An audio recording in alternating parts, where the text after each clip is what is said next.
नमस्कार, स्वागत आहे तुमचं आपल्या डिलिशियस कट्टा या मराठी चॅनलवर। आज आपण कोरट्याची चटणी करणार आहोत। याला तिळकुट असे देखील म्हणतात। जर एखादी भाजी तुमच्या आवडीची नसेल तर चपाती किंवा भाकरीबरोबर तुम्ही ही चटणी खाऊ शकता। खूप सुंदर लागते आणि आपण ज्या फळभाज्या करतो त्या फळभाज्यांमध्ये देखील आपण ही चटणी घालू शकतो। भाज्यांची चव आणखीन वाढते। तर अशी चटणी तुम्ही देखील नक्की ट्राय करा। माझी रेसिपी आवडली तर एक लाईक नक्की करा। तर चला ही कोरट्याची चटणी कशी करायची आहे ते आता आपण बघूया। कोरट्याची चटणी करण्यासाठी इथे मी 1 वाटी काळे तीळ घेतलेत। आता हे काळे तीळ म्हणजे हे जे असे लांबट असे थोडे चकाके असणारे तीळ असतात ते घ्यायचे आहेत आणि व्यवस्थित निवडून घ्यायचे। आता हे 1 वाटी काळे तीळ आहेत, त्यासाठी 1 वाटी सोललेला लसूण आणि 1 खोबऱ्याची वाटी घेतली आहे। आता हे खोबरं आपण किसून घ्यायचं आहे आणि नंतर आपण हे भाजून घ्यायचं।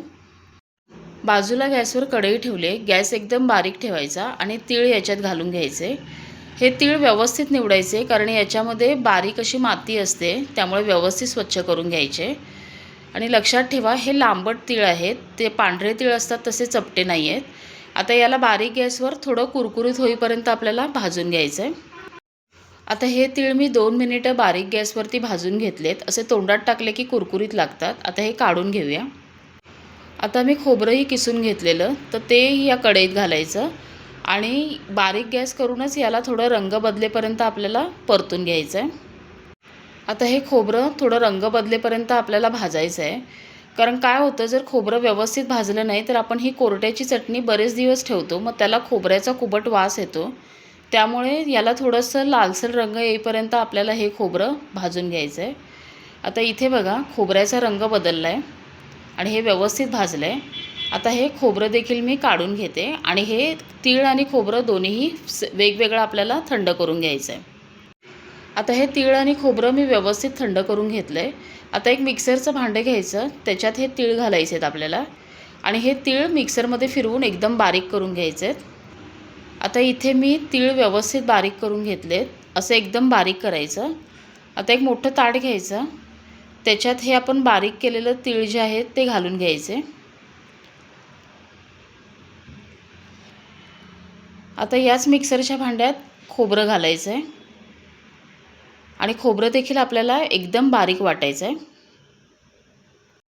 आता इथे खोबरं बघा मी एकदम बारीक वाटून घेतलं आहे।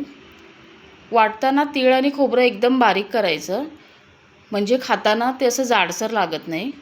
आता हे खोबरं देखील ह्या तिळावर काढून घ्यायचं आहे।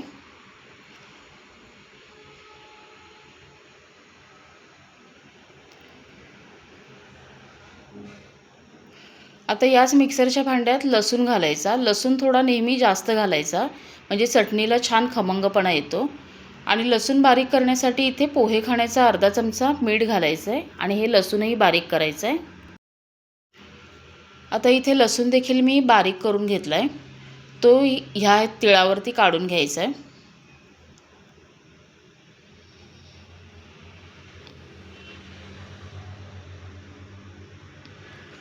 आता याच्यातच आपण 3 चमचे मी आता इथे कांदा लसूणचा मसाला घेतला आहे। तुम्हाला प्लेन तिखट घालायचं असेल तरी तुम्ही घालू शकता।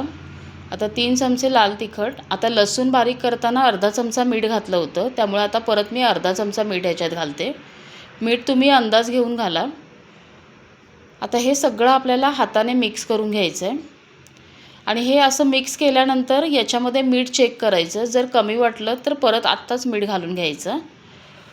असं हे हाताने एकत्र करायचं आहे आपण। आता ही कोरट्याची चटणी तुम्ही चपाती किंवा भाकरीबरोबर देखील खाऊ शकता। खूप छान लागते, तोंडाला छान चव येते याने। किंवा आपण गवार पापडीची किंवा उसावरली शेंग असते, परत दोडका असतो, वांगी असतात, अशी जेव्हा आपण भाज्या करतो फळभाज्या, तर भाजी झाल्यानंतर ही कोरट्याची चटणी त्याच्यात वरून घालायची आणि मिक्स करायची। भाजीची चव याने आणखीन वाढते, त्यामुळे अशी चटणी तुम्ही नक्की करून बघा। आता काय करायचं, मिक्सरचं एक मोठं भांडं घ्यायचं आणि हे आपल्याला सगळं परत मिक्सरमधून एकदा फिरवून घ्यायचं आहे। आता हे मिक्सरमधून थोडं फिरवून घेऊया। आता इथेही आपली कोरट्याची चटणी करून तयार आहे। बघा खूप छान झाले, वास तर खूप सुंदर येतोय। त्यामुळे अशी चटणी तुम्हीही करून ठेवा. अशी चटणी केलात तर ती बरेच दिवस टिकते आणि आयत्या वेळी आपल्याला पाहिजे असेल तेव्हा आपण खाऊ शकतो. तर माझी रेसिपी जर तुम्हाला आवडली असेल तर लाईक करा, कमेंट करा आणि जर माझ्या चॅनलला सबस्क्राईब केला नसाल तर माझ्या चॅनलला सबस्क्राईब करा.